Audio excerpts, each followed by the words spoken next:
Now, a little while ago, I sent out a message to my audience asking for some Undertale and Deltarune OCs, and you guys did not disappoint. So today, I'll be rating your guys' original characters. I'll be talking about their backstories, abilities, some fun facts about them, what I liked, and what I feel could be improved upon, along with giving an overall star rating out of 5 at the end. So be sure to stick around, because I've got a lot of interesting OCs I'm gonna talk about today. There's giant, majestic sea monsters, unique and mysterious darkners, a straight up Roblox character, and a lot more. Also, just to clarify, my criticisms are all subjective. You and I could have completely different views about how good an OC is, and that's okay. I just want to give my own personal thoughts. Also, I won't be too critical on the quality of the art you guys send me, as I don't believe saying the art could be drawn better is a valid criticism, unless of course there's a clear lack of effort, but I'll still give critiques about a character's overall design. And if you didn't send me any art, I'll just have to create my own interpretation of what I feel your character looks like. So I'm just gonna warn you guys in advance. Anyways, before we start, I'd like to thank all of you for your submissions. It's not an easy task sharing what you've made with other people, and I'm glad you all trusted me with your submissions. And if you wanted your OC as a permanent background character in my videos, maybe you could consider becoming a channel member? The details on what to do can be found on the pinned post in my community tab. And if you find yourself liking any of the OCs I talk about today, consider drawing them some fan art. You could post it on my community tab, or just email it to me. Either way, just give me your username and I'll shout you out. Alright, with all my shameless begging out of the way, let's talk about your guys' wacky Undertale and Deltarune OCs. Papren, or Reen, is a Darkner that, in the light world, appears as a bootleg figurine of one of the idols from an anime known as Mew Mew Kissy Cutie. You know, the one that Alphys is obsessed with. Due to being a cheap knockoff, Reen's figurine body is all messed up, causing her to be clumsy and off-balance in the dark world. She acts as a guest performer on Tenna's show. But despite the gig, due to her being a knockoff of an already unpopular character, Reen suffers from a lot of self-worth issues and loneliness. Also, due to the way her body was made, she's unable to dance without falling down, adding onto her problems of self-worth, as what's an idol that can't dance? In order to try and combat these problems, Reen tries her hardest to have a positive, funny personality, with her using humor and joy as a mask to hide the fact that she's a bootleg. She feared that if her identity as a knockoff was exposed, she'd lose everything. To hide her disability during performances, Reen never danced, with her only singing and twirling around. But due to her lack of dancing, Reen's popularity stayed relatively small, with her audience never truly being pleased. And while Reen's story does seem pretty bleak, she ends up meeting other idol Darkners who are bootlegs in the light world, with her joining a group known as Cutie Kiss. And through this group, Reen learns that it's okay to be a bootleg, as she'd have friends who'd stick by her side no matter what. Despite being an idol, Reen is no slouch when it comes to combat.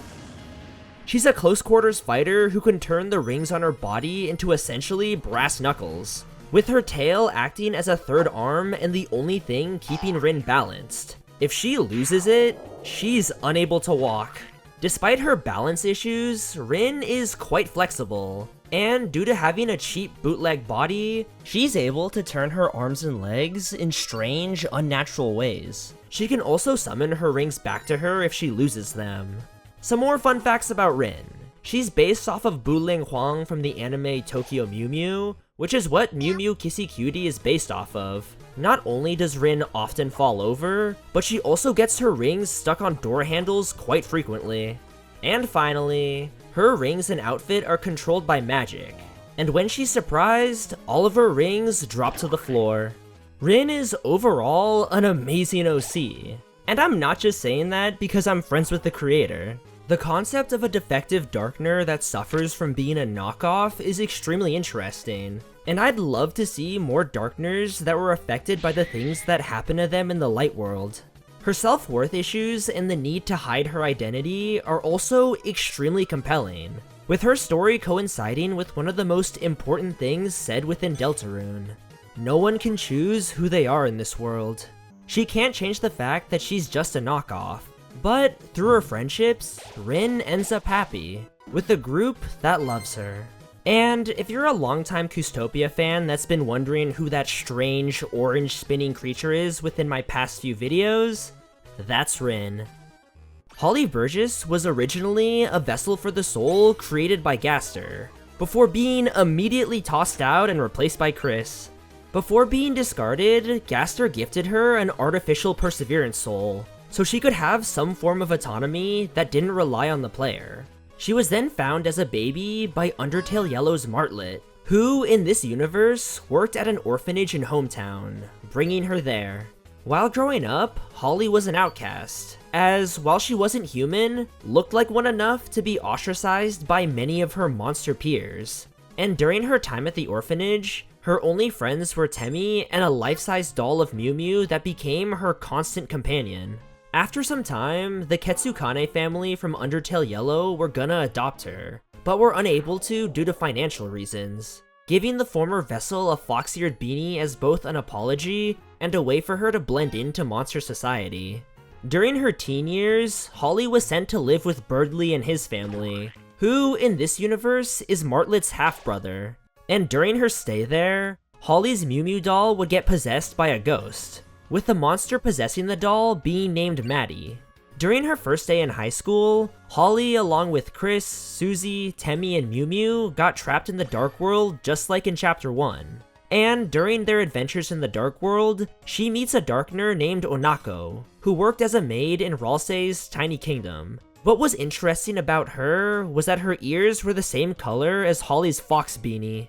And after meeting Onako, Holly, Temmie, Mew Mew, and her would end up creating the Chaff Crew, who I assume help the Fun Gang on adventures. Holly is a kind, sensitive, and overly friendly girl who easily gets anxious. But despite that, her Perseverance Soul allows for her to learn from her mistakes and continue improving at things through sheer trial and error. And within combat, Holly wields a Kingdom Hearts Keyblade, which, in my opinion, should be a key to get into Birdly's house. As of now, we've never seen Birdly's parents during the events of Deltarune, not even when he was in the hospital. So I definitely believe Birdly would be one of those kids with a key to his house so he can come and go whenever he wants. And now that they're siblings, I feel like Holly should have one too. Some more fun facts about Holly. She's 17 years old, 5'8", and weighs 190 pounds, with her being quite chubby. The name Holly was chosen by the holidays to fit a Christmas theme. And finally, the creator really wants to ship her with Noelle, which is chill. Overall, I think Holly is a really good OC, and her story touches on a lot of interesting aspects about the world of Deltarune. Where was Chris before they met the Dreamers? Maybe they were at the orphanage too. What happened to the vessel discarded at the start of the game? What if there are more adventuring groups in the Dark Worlds? And finally, what would happen to a monster in the Dark World if they possess an inanimate object? Will there be two separate minds in one being? Will they swap personalities like Moon Knight? I don't really know. Whatever the case, Holly's existence is also something I really like conceptually. She's not a human, a monster, or a Darkner. She's an artificial, unwanted vessel created by a higher being. She's an outlier that shouldn't exist, but she does anyway. And because of that, I think Holly is a very good OC. Kasfir is a human from an alternate timeline known as Nature-Led, a universe where humans and monsters are at peace. The only difference is that instead of monsters being able to absorb human souls, it's the other way around. But due to how weak and frail monster souls are compared to humans, their natural determination caused the monster souls to become unstable, causing the human body to deform, creating a race known as hybrids. Kasfir takes Chris's place as a vessel for the player's soul, with them referring to it as the Angel. With help from the soul, Kasfir sets off on a journey to uncover the secrets of the hybrids, with the end goal being either unfusing their souls, befriending, or killing them. Kasfir is a mellow and careful individual, who, unlike Chris, actually likes the soul, believing that it will guide them on the right path.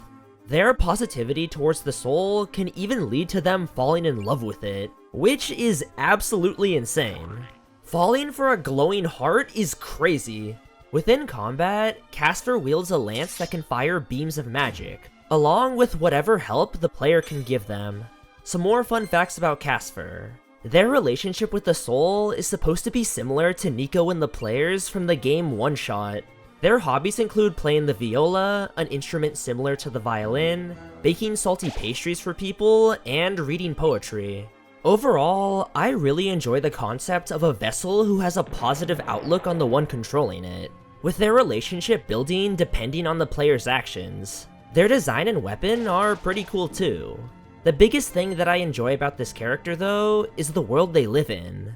The concept of humans being able to absorb monster souls is interesting, especially because it can be looped back to human paranoia. In Undertale, humans locked monsters away in fear of the power they gained from absorbing human souls. But this time, it's the fear of humans becoming monstrosities that could lead to conflict. So I think Kasfir is a very good protagonist OC. Tbn and Luxxie are two Darkners that live in the church's dark world. Tbn, the one on the right, is a Pippins that came from a Dungeons & Dragons die, and loves making deals with other Darkners, with the details of these deals being unknown. Luxxie is half Viro-Kun and I assume half Pippins, as they came from a virus hidden within a gambling website. Luxxie greatly admires Tbn due to their magical abilities, and wants to be their assistant, with them getting rejected every single time. Tbn genuinely thinks they're a parasite. As stated previously, Tbn has the ability to use magic, specifically telekinesis, with their abilities being a lot less impressive than what Luxxie believes them to be. As for Luxxie, they're able to fly due to their Viro-Kun biology. And for a fun fact, according to the creator, if the duo had actual voices, Tbn would sound like one from Battle for Dream Island, which I haven't watched since I was 8, and Luxxie would sound like the Collector from the Owl House, which I haven't watched.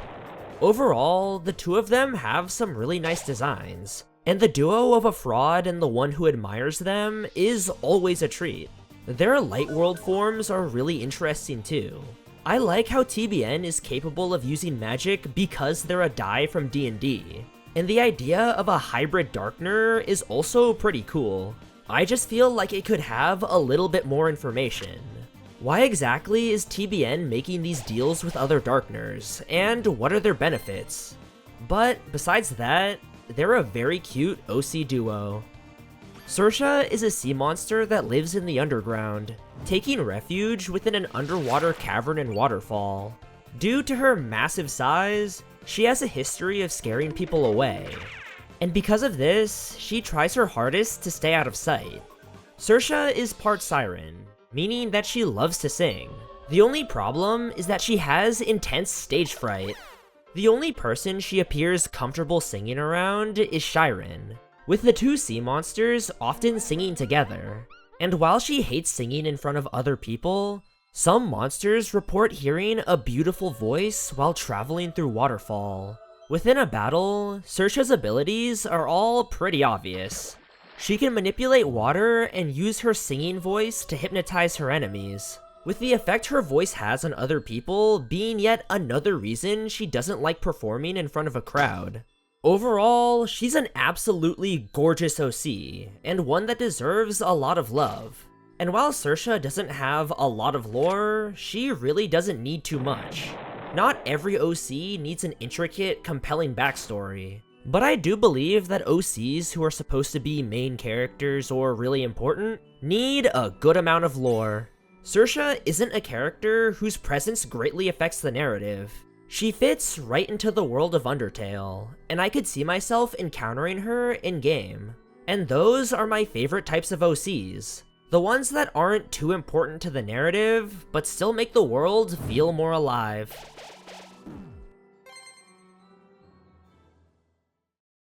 Mr. Whathisname is a strange lemon darkener and Tenna's co-host, who makes appearances when Tenna himself isn't hosting, which means he never appears on the show. So he basically gets paid to do nothing. When meeting him in the green room, he's panicking about losing his bow tie, worrying that if Tenna finds out, he'll get fired and his entire family will starve. His bow tie can be found in the A rank room, and when presented with it, he'll ask for it back. Saying yes will make him pay you, but saying no will initiate a fight. And through sheer desperation to not get fired, Mr. Whathisname will begin throwing out Jevil level attacks, with his attacks being television themed like Tenna's. And the best part about him is the fact that his name probably isn't Mr. Whathisname, because it's strongly implied that Tenna just forgot it. Overall, Mr. Whathisname is honestly a really good joke character. Him being the backup host to a guy who always wants eyes on him is such a good concept. And I feel like him pulling out Jevil level attacks out of sheer desperation to not get fired is beautiful. My only question is, why is he a lemon? Jam is a 10-foot tall gelatinous cube that lives in the underground. She acts as a janitor, using her gelatinous body to pick up and absorb all kinds of trash. She's a very friendly and affectionate monster who's also a bit dumb. Due to her massive size and lack of appendages, Jam hates her own body, as she's unable to do things like hug other people. The player would encounter Jam in a narrow hallway, running directly into her and starting a fight. Within battle, the player can either carve Jam a new body using a wide assortment of different options, or you could convince her that her old body is beautiful and doesn't need to be changed. And by sparing Jam through carving, you can go back to her anytime you want and give her a hug. Within combat, Jam boasts incredibly high defense, with physical attacks doing practically nothing to her. And in terms of attacks, Jam can fire bubbles and smaller gelatinous cubes. Some more fun facts about Jam. She was made to be the same size as the gelatinous cubes from D&D, and when she's cleaning, her color changes depending on the room. If the room she's cleaning is red, she'll turn slightly red herself. Overall, Jam is a cute encounter, and yet another slimy janitor found within the underground. Gelatinous cubes in fantasy are usually pretty terrifying, so it's nice to see one that's friendly. Phil is a darkener that serves as an enemy the Fun Gang have to face. Now, who do they work for and why? That's not specified. In fact, Phil doesn't have any kind of backstory whatsoever. Despite this, we do know how a battle against them would play out.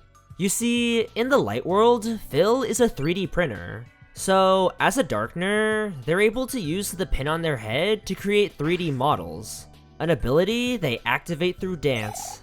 Some of these models can become sentient, as when fighting the Fun Gang, Phil creates copies of Chris, Susie, and Ralsei, with each copy having similar traits to the person they were based off of. Phil adores their creations, to the point where other darkeners believe them to be materialistic. And finally, as a fun fact, Phil's name most likely comes from the word filament, which is the plastic material 3D printers use to create models. Honestly, I don't mind Phil not having a backstory. They're just a regular enemy and have a very interesting concept for a battle. But I would have liked, at the very least, some bare-bones stuff, like which dark world they appear in and whether or not they work for anyone. But that's all just small stuff, and I gotta say, Phil is pretty great. Dark World Flowey is a version of Flowey that kept continuously resetting, resulting in him encountering Friend Gaster and being transported to the Deltarune universe. After seeing Chris, Flowey gets reminded of Kara, prompting him to follow Chris and Susie into the Dark World.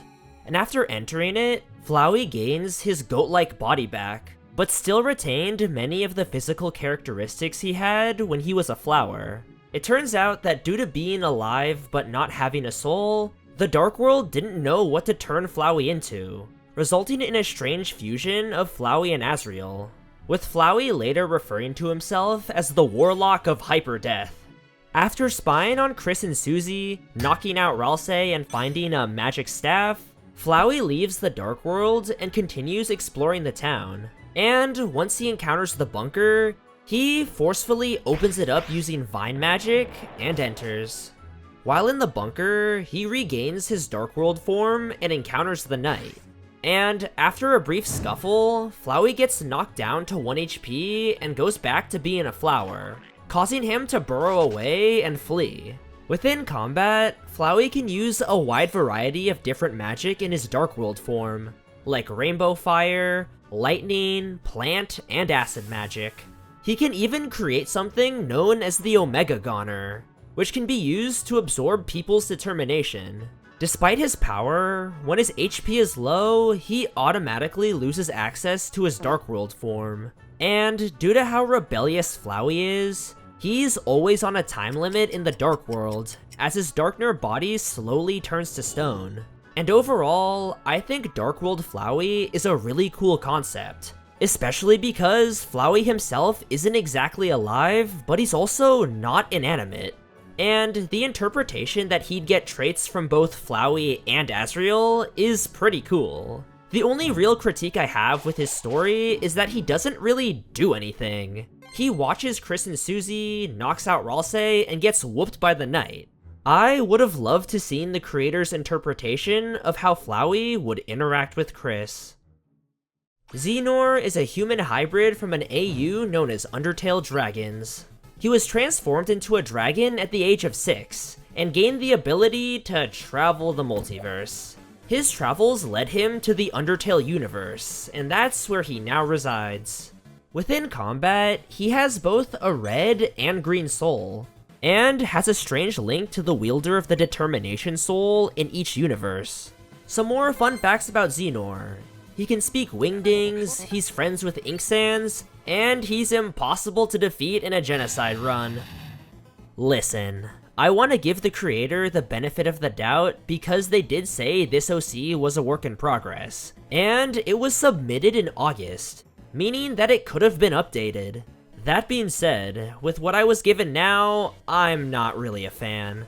There's simply not enough to go off of. And there's nothing really said about how he turned into a dragon and how he can travel across the multiverse. And if you didn't know already, I'm not really a fan of overpowered characters. If Zenore's backstory was delved into more, maybe I'd like it. But right now, it just seems like an overpowered character that was made for the sake of being overpowered. Hallow is a witch darkner who runs a small Halloween-themed shop. In the Light World, Asriel and Des were both given a small cat plushie as children, with the one Asriel had being Sham, and the one Des had being Hallow. After Des went missing, Hallow would get locked away in the Holiday's basement, developing some abandonment issues. And when talking, she speaks in cat puns, which, for the sake of you guys, I won't try to say. But despite not having as much backstory as Sham, I genuinely really like Hallow. For one, I think it's really cool how she and Sham both have their buttons on opposite eyes. And the concept of the Holidays of all people having a Halloween-themed area in their Dark World is really funny. It could represent Hallow's bitterness at being abandoned, wanting to create a Halloween-themed shop as a way of getting back at the Christmas-centered holidays, or it could represent how much of a rebel Des was, to the point where it rubbed off on Hallow. Overall, a very cute character who deserves happiness. Kitty is the little cousin of Catty and Catty. She's a young girl who adores princess stuff, and while she doesn't like her own cousin Catty, she gets along with her best friend instead. While the character herself is pretty neat, the email the creator sent me was interesting. I don't want to expose too much of what they said, but they sounded drunk. So thank you VivzyPop 2.0 for your submission. Very cool. Shinda is a homeless human girl from the year 210X that lives in a dystopian city, doing shady things in order to get by. One day, she encounters Frisk alone on the street, and after stopping them from taking their own life, becomes Frisk's companion. She saw a lot of herself in Frisk and wanted to watch their growth. In time, the two would end up becoming close, but that all changed after the two had an argument about crossing Mount Ebott in order to find a richer, more peaceful city to live in. As tempers reach their peak, Frisk tells Shinda that they aren't friends anymore and runs off. And after losing her only friend, Shinda falls into despair, taking her own life in order to escape the pain of being alone once again. And after finding her body, Frisk is traumatized, leaving for Mount Ebott and once again becoming insecure and lonely. And once they reach Mount Ebott, the events of Undertale take place.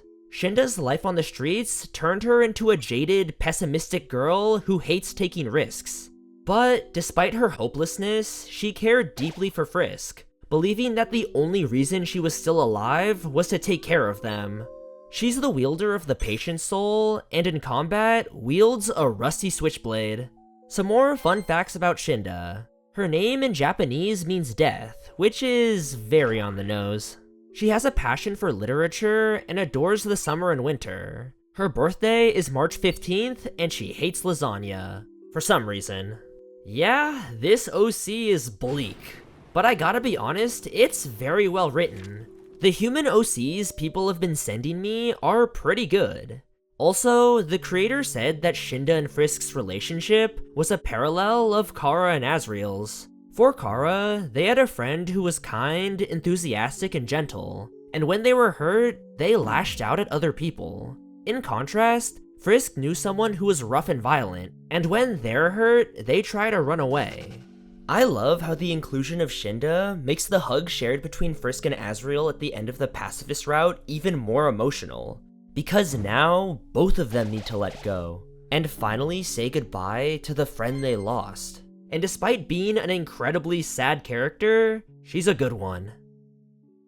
Nim is an eccentric yet kind monster who owns a small art gallery in hometown, with them running small classes and displaying what their students made in their gallery. As a child, Nim was very shy, and could only express themselves through the art they made, encouraging everyone else to do the same. And nowadays, Nim is quite literally a social butterfly, and quite easy to befriend, with them having an art piece from just about every citizen in hometown. Nim is yet another one of those OCs that, while not very important, helps expand on the world around them. Not to mention, their design is just amazing. While not talked about, I think Nim would have a very interesting relationship with Susie. They have art from almost everyone in hometown, but it'd be cool if Susie was an outlier, considering how she acted at the start of Deltarune, and how she's decently new to the town. But anyways, Nim is simply lovely. Paint is a human from the Undertale multiverse that was made by Ink Sans. After Ink realized he needed help monitoring AUs, he got sugar, spice, and everything nice and mixed it with art supplies, creating Paint. Honestly, Ink Sans creating a silly little homunculus to help him with his job is kinda funny. And while it isn't the most complex OC, the little fool is kinda charming. Papren is a Darkner from a universe where it's theorized that before Chris, Susie, and Ralsei, Asriel, Des, and Sham were the three heroes of the prophecy. Papren himself is a papier-mâché version of Sham, with Asriel and Des creating him out of paper they found in an old journal. A journal which belonged to a previous generation of heroes. And in the Dark World, Papren and Sham share the shop, with Sham taking the shadow crystals and Papren taking the eggs. He's supposed to represent a version of Sham before they became hopeless and nihilistic, with Papren trying their hardest to bring out Sham's hopeful side. Here's yet another OC that's related to Sham, and once again, it's a good character. A good OC that just goes to show we need more of Sham's backstory. Tom Ado was once a casino owner in an unknown dark world. One day, a mysterious figure approached Tom and challenged him to a game of poker, promising him great riches if he won. And after beating this unknown figure, Tom was given a strange crystal, and over time, the crystal began to change him, making Tom more and more greedy. to the point where he began to rig casino games in order to keep more money. And if any Darkners actually won anything, he'd attack them out of anger. And the more rich he got, the more he distanced himself from the people he cared about. His frequent bursts of anger would eventually lead to his casino closing down. But despite this, Tom stayed put, locking himself deep into the casino's vault, just waiting for the day someone appears to make one final bet. Within combat, Tom uses gambling-based attacks, along with billiard balls and pool cues, and despite how hard he tries to be cool, he's actually quite shy and impulsive, which makes sense considering how much he loves gambling. Overall, I think Tomato is a pretty good Shadow Crystal boss. The only thing I'd like to see more of is his version of Freedom. The other two Shadow Crystal holders that were manipulated by it had their own views of freedom, with Jevil believing that the world was a game and that everybody was locked away besides him, while Spamton believed he needed to cut his strings in order to be free from his role as a puppet. Maybe Tom's freedom can be his greed, believing he can take whatever he wants without consequence. But those are just speculations, and more gambling-themed Darkners are always welcome. Tekribs is an axolotl monster and a veteran of the human and monster war, focusing on logistics and making sure everyone received the supplies they needed. One day, Tekribs and some other monsters were caught in a pit trap, and as days passed, he'd grow more and more hungry, before finally resorting to cannibalism in order to survive. After he was rescued and the war came to a close, he became a butcher in the darker parts of Waterfall, supplying meat to Mettaton that was used to create MTT brand food. But despite nobody knowing what happened, Tekribs couldn't forget, becoming curious on how other monsters would taste. Within combat, he uses water magic and wields a cleaver. And because of his living situation, he can use darkness as a cover. Some more fun facts about Tekribs. He was inspired by Guillotina from Eugenics, a cannibalistic stray cat. He's incredibly afraid of Undyne, which makes sense, because if she ever finds out what he did, she'd destroy him. And finally, he's the only axolotl monster in the underground.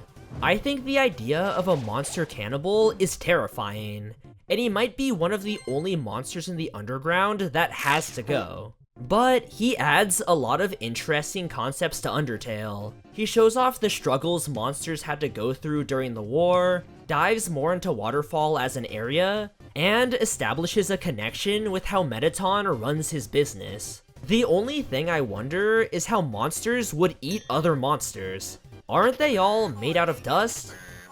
Whatever the case, a very good yet terrifying OC. Momo the mouse and Caca the cat are two entities that were created by Gaster in order to act as henchmen for Friend. And as time passed, they began to resent their master, due to how little they actually did. And during the events of Chapter 7, they'd approach the Fun Gang and ask to team up, wanting to fight Friend and Gaster. While Momo is more shy and careful, Caca is more childlike and adventurous. And in combat, Momo heals the party while Caca attacks. Now, I know I said that characters that have more plot significance deserve more backstory, but I honestly believe these two are fine. It's just hard to say anything due to how little we know about Friend and Gaster. And I know I said I wouldn't give people criticism about their art, but I feel like a bit more effort could have been used. But despite how I feel about the drawings, I think it's a fine OC.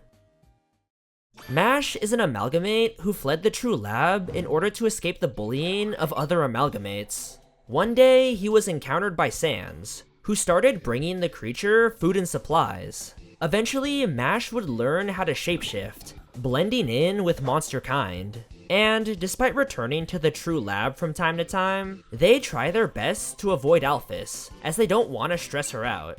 Mash loves the library and enjoys reading, and if they shapeshift for too long, they get more and more irritated.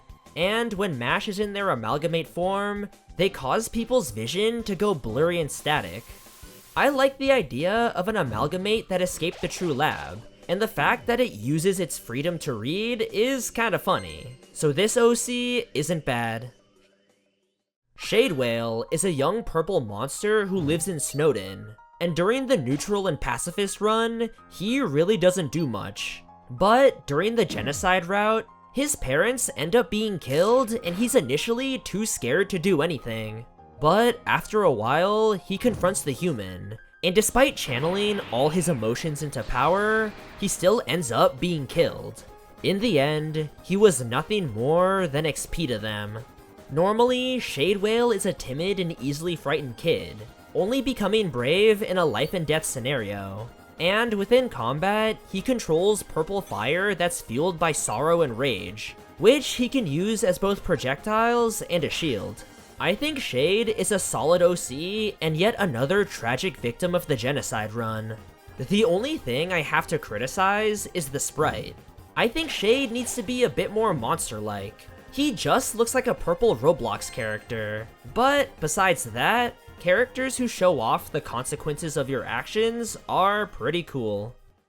Captain Flame is a Darkner from an AU known as Dark World Emissary, a world that's a mix between Deltarune and Smash Bros, with the name being a reference to the Subspace Emissary, Smash Bros Brawl's campaign mode. In this universe, along with having all the Smash Bros characters, has the enemies of the Subspace Emissary taking the role of Darkners. Captain Flame is a Primid and the captain of the Subspace Emissary.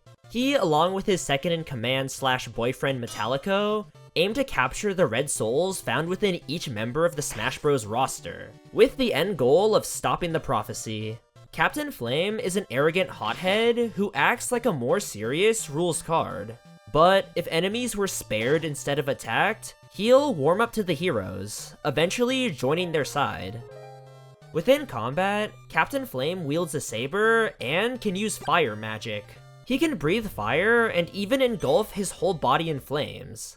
Now, as a character, I think Captain Flame's fine. He kinda reminds me of Zuko from Avatar, with the whole being obsessed with stopping the heroes but eventually joining them. Except Zuko doesn't have a boyfriend made out of metal. And while I'm not really a fan of OCs that are part of multimedia crossovers, Smash Bros is basically canon in the Deltarune universe, so hey. Once the Wii comes to hometown, maybe this will be canon. Man, I miss Brawl. Captain Katie is a monster from the universe Underpit, a world where the human souls in the underground went missing, and everything became a post-apocalyptic mess. Katie was the cheer captain of Hotland High, and once the underground plunged into chaos, she and the rest of the cheer squad transformed into a band of raiders, with her forming this group after being inspired by the underground's other factions. Her group began to take over Hotland as a way of rebelling against their parents, arming themselves with golf clubs and yelling cheers to intimidate their enemies. Katie would be encountered in the Hotland Northern Puzzle Room on the 3rd floor, which acted as her base of operations. During her fight, she'd attack with cheers, pom-pom bullets, and even utilize cheer formations. After she's defeated, she'll get a call from her parents telling her that if she doesn't disband her gang, they'll cut off her allowance, which she immediately does. And after she leaves, a monster known as Larpy reveals that the primary reason behind the faction's existence was to get out of finals. Beautiful. Katie was based on the mean and bratty cheerleader trope in movies, and overall, I think she's a really good OC. There's not really much I can add, but I do appreciate the fact that this OC brings back 2 cut characters from Undertale. Mr. Reen is a Darkner that acted as Tenna's original assistant before Mike. After Mike came along, Mr. Reen's job became obsolete, with him trying to find ways to defeat Mike and retake his place at Tenna's side. And judging from his art, his method of defeating Mike involves the Shadow Mantle. I'd like to add more, but there really wasn't much to go off of. Why does he look like Spamton? And how did he encounter the Shadow Mantle? Questions like those remain unanswered. So while I do like the design and concept, the character's backstory is very lacking. But hey, Mr. What's-His-Name versus Mr. Reen.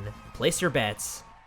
Caramel is a human girl from a universe known as Hoshima Tale, where humans and monsters initially lived in peace. That was until the royal scientists of monster kind discovered a new type of energy known as determination. Believing determination could provide power for the entire world, the monsters connected it to their general power system, causing a massive explosion and killing thousands. The humans, believing that this was some sort of planned attack, began killing monsters, aiming to exterminate the entire race. This led to monster kind hiding out in a giant underground bunker, big enough to keep them all safe. All was peaceful until one day, a massive amount of determination energy appeared within the bunker. And while the monsters tried to contain it, that massive amount of energy was picked up by the humans, who then proceeded to bomb the bunker. The attack caused many monsters to lose their lives, and after the bombing ended, a massive hole was left at the top of the bunker that anyone could fall through. And fall someone did. A girl by the name of Caramel was found unconscious in the bunker, lying in a bed of flowers. She was then taken care of by Sans and Papyrus. She lived peacefully in the bunker with the monsters. That was until a human soldier appeared and started slaughtering everyone in his path. After almost killing everyone, Caramel confronted the man, and after a long fight, she was shot and seemingly killed.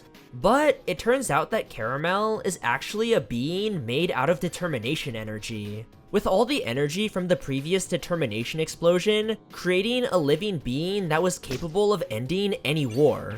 But despite all her power, she still couldn't beat this one dude. And in order to defeat the soldier, Sans had to use the determination extractor to end his life. But sadly, Caramel was caught in the crossfire, and due to being made entirely of DT, was erased from the world. And Sans was left all alone. Overall, there was stuff I liked and some stuff I'm questioning. For one, I think this rendition of the human and monster conflict is very interesting, and determination being used as an energy source is really cool. The only issues I have are with the OC herself. I think Caramel has a cute design and everything, but like, why did she need to be made entirely of determination? And despite it being stated that she can end all wars, how is she losing to one guy? Maybe the determination explosion could have created two separate beings, with one being raised by humans and groomed into being a war machine, and the other being cared for by the monsters and raised to maintain peace. The timeline is also a little wonky, with it being said she was created a few weeks ago, but lived with the monsters for months. So despite me liking the story, the OC wasn't my favorite. Allan is a human teenager who ended up stumbling into a dark world with his friends, and now he and his group must find a way to escape it. Yep, that's about it. Within combat, Allan wields a magical umbrella that allows him to use weather magic, along with giving him the ability to float. Honestly, there wasn't a lot to say about this character, but I do like the idea of a group of people who have no correlation to the prophecy or the three heroes getting stuck in a dark world. Also, his powers are pretty cool. Cooler Spamton takes the complex character of Spamton and asks, what if he was cooler? Cooler Spamton doesn't get a rating. Instead, he gets a cooler dumpster to live in. Caleb is a human that comes from an AU where, although monster kind was freed, there was a certain group of monsters in the deepest parts of Mount Ebit that weren't, with those monsters being a lot more aggressive and ferocious. Not knowing any of this, Caleb one day decided to venture to Mount Ebit, accidentally falling into the deeper parts of the underground. During his journey, he meets Flowey, who tries convincing him that the monsters in the deep were evil and deserved death, with Flowey also using Caleb as a way of escaping Mount Ebit. Caleb has the silver soul of adaptability, which lets him manifest a projectile shooting sword. It also gives him a new button in combat known as Learn. With Learn, Caleb can upgrade his speed, health, and attack. He can also save through an item called the Adaptive Pencil. But despite being able to save, he can't respawn. I think Caleb is a pretty solid OC. His soul power is pretty unique, and the concept of a human having a tense yet symbiotic relationship with Flowey is pretty interesting. I just wish we got to learn more about Caleb's personality and backstory. But besides that, he's pretty good. Delta is a robot from the year 2095 that belonged to Dr. Gaster. And after Gaster fell into the core, Delta just kinda left and went to hang out with his robot friends. And in the Deltarune universe, he's just kinda there. Having more OCs that were Gaster creations are pretty cool, but this one does literally nothing. The 4 heroes are a group from a universe known as Deltarune Yellow. In this world, the 3 Delta Warriors are replaced by characters in Undertale Yellow. There's Clover, who's male in this universe and looks poor, Vace, the son of Dalv and has a dead mother, Sal 5, a robot maid created by Martlet to keep Clover safe, and Lockin, a Darkner who's the last survivor of a research team that aimed to study Justice Hurricanes. Justice Hurricanes were this universe's dark fountains, wrapping around a point of darkness known as a Justice Heart, and creating new worlds. Overall, a nice base to start on, but definitely needs more detail. Street Style 21 is a Roblox character who acts as a player, a godlike entity controlling a vessel they made themselves. He has abilities from games like Ultra Kill, Yomi Hustle, and other fighting games, along with using a skateboard in combat. Overall, while I like the character's design and abilities, this dude is barely a Deltarune OC, and I'm already not too big on characters that are overpowered. All he really does is hang out in dark worlds, and while I do like joke characters, at least make the joke character more related to the game. So, that was your guys' Undertale and Deltarune OCs. I gotta be honest, there were a lot of gems this time around. I want to give a big thank you to everyone who submitted their OCs. And if you ever want to see your character walking around the Kustopia-verse, you can always become a member. Anyways, thank you all for watching. Feel free to comment about the OCs you liked and disliked. With that, my name is Kustopia, and I will see you all in the next video.